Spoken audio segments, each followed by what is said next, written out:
Bonjour, bonjour, bonjour. Donc, merci de regarder cette vidéo. Je voulais vous parler très brièvement euh, de mon expérience par rapport à une compagnie basée à Seattle qui est dans les cryptos, donc dans les blockchains. Et je suis un profane. Je suis tout ce qu'il y a de plus profane, on va dire, dans le monde de l'informatique, dans le monde des crypto-monnaies. Mais c'est par un concours de circonstances un tout petit peu extraordinaire l'an dernier en prenant un Blablacar en revenant de Paris, quoi, chez moi. Donc, que j'ai été introduit, on va dire, à cette compagnie. La personne qui conduisait, donc, euh, est sur le board de la compagnie, quoi, et dans le comité directeur. Et il m'en a parlé pendant 2 heures et demie, quoi. Donc voilà, le nom, c'est Archain. Euh, j'ai mis un petit peu de temps quand même avant de comprendre tout le vocabulaire qui est spécifique aux cryptos, quoi, on va dire. Mais ça m'a paru être quand même très très intéressant. Et je voulais partager un petit peu avec vous mes impressions et voilà un petit peu ce que j'ai compris. Donc Archain est une coopérative basée à Seattle avec pour président le monsieur là, qui s'appelle Greg Meredith, qui a travaillé chez Microsoft, qui est un mathématicien, qui a d'ailleurs développé un langage informatique pour ce blockchain. Alors oui, le blockchain en fait est la base de données de toutes les transactions, euh, est vraiment l'ossature derrière toute l'architecture euh, d'une crypto. Et quoi qu'on en dise, de toute façon, au niveau des crypto-monnaies, bon, je sais qu'il y a beaucoup de gens, même sûrement parmi beaucoup d'entre vous, qui veulent gagner de l'argent, qui veulent... voilà, parce que c'est un peu ça, en fait, le nerf de la guerre. On ne sait pas si ça va durer, on ne sait pas ce qui va se passer, mais en tout cas, enfin, moi je pense que ça va durer. Mais une chose qui est sûre, tout le monde s'accorde à dire pour que la technologie blockchain derrière va durer, quoi. Donc voilà. Donc je reviendrai à ça tout à l'heure. Donc ce monsieur, quoi, je crois qu'il a travaillé pour, si vous connaissez Ethereum, hein, bon il y a Bitcoin, Ethereum, je crois qu'il a bossé pour eux. Ah non, c'est lui là, surtout là. Oui, monsieur, comment, Keniro, qui a travaillé pour Ethereum, qui a été consultant. Et bah là, il y a Hendrik, donc, que j'ai rencontré. Donc en fait, quand ils ont eu le projet de Hardchain, tous ces gens, leur but, c'était de faire une architecture de blockchain qui serait quasiment inviolable, mais qui serait capable aussi d'opérer, on va dire, 100 000 transactions à la seconde, alors que maintenant Bitcoin et Ethereum, c'est de l'ordre de 10, 15, 20 transactions à la seconde, quoi, pour vous donner un ordre d'idée. Euh, pour ça, ils ont vraiment une nouvelle blockchain avec ce qu'on appelle des nœuds informatiques qui sont indépendants. C'est-à-dire, c'est un peu technique, mais bon, de ce que j'ai compris, c'est des blockchains à l'intérieur d'une blockchain, quoi, on va dire, pour, euh, pour faire vraiment basique, quoi. Et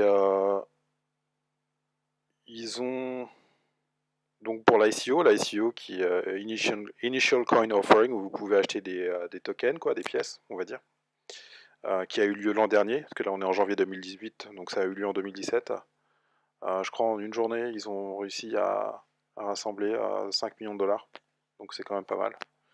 Ils ont vraiment, on va dire, battu leurs objectifs. Motivation, voilà, devenir une solution blockchain à l'échelle industrielle. Hardchain veut vouloir délivrer du contenu à l'échelle de Facebook et opérer des transactions à la vitesse de Visa. Voilà. Après, après une observation sur l'état de beaucoup de projets blockchain, après une collaboration avec les développeurs Ethereum et après avoir compris leur tableau de bord respectif, quoi, leur feuille de route, on a conclu que la blockchain qui sont qui sont sur le marché, les architectures blockchain, ne peuvent pas remplir ces tâches. Donc voilà, en fait, c'est ça.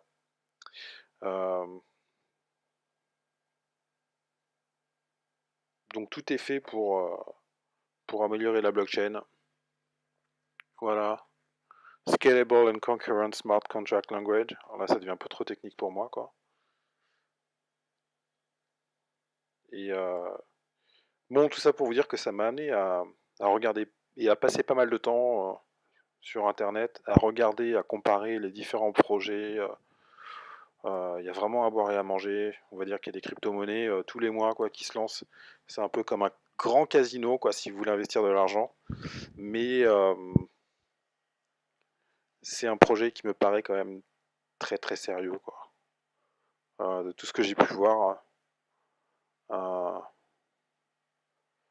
c'est vraiment quelque chose à suivre de près.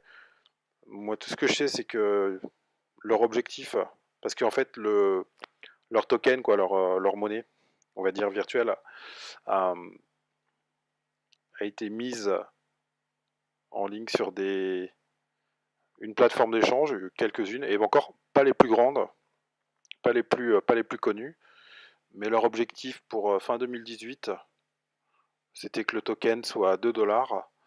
Et là, on est le 25 janvier 2018 et il est déjà à 2 $, après avoir été introduit sur le marché le 1er janvier, quoi. Donc c'est très volatile, évidemment, ça peut aller plus haut, ça peut aller plus bas, mais ça donne vraiment de gros espoirs pour l'avenir. Et je pense que ils ont vraiment un produit derrière, ils ont vraiment un concept, une motivation, quoi, qui est de vouloir produire la meilleure blockchain possible, la plus rapide, en respectant la vie privée des gens, au niveau des transactions aussi. Et ils ont compris que justement aussi, par exemple avec Bitcoin, ça, c'est sûr, c'est pas très sécurisé, quoi. Donc vous avez des gens qui ont de l'expérience, qui sont brillants, évidemment. Donc voilà. Moi, tout ce que j'ai compris, c'est qu'il faut être fort en marketing, en technologie, pour réussir, et en organisation. Et il y a toujours, bien évidemment, une part d'inconnu, quoi. Et ils ont tout mis de leur côté. Donc je vous invite à aller voir ArchCoop, le site. Et donc leur monnaie, ça s'appelle le ROC, RHOC. Donc voilà, ROC Price. On va voir aujourd'hui combien il est. Évidemment, j'ai pas internet, voilà. Oui. Ils ont basé à Seattle, si vous comprenez l'anglais. De toute façon, vous pouvez aller sur la chaîne là, parce qu'il y a des vidéos qui sont sous-titrées en français. Sinon, vous allez voir la vidéo là sur leur site. Ils ont tout ce qu'il faut. Donc je vous remercie.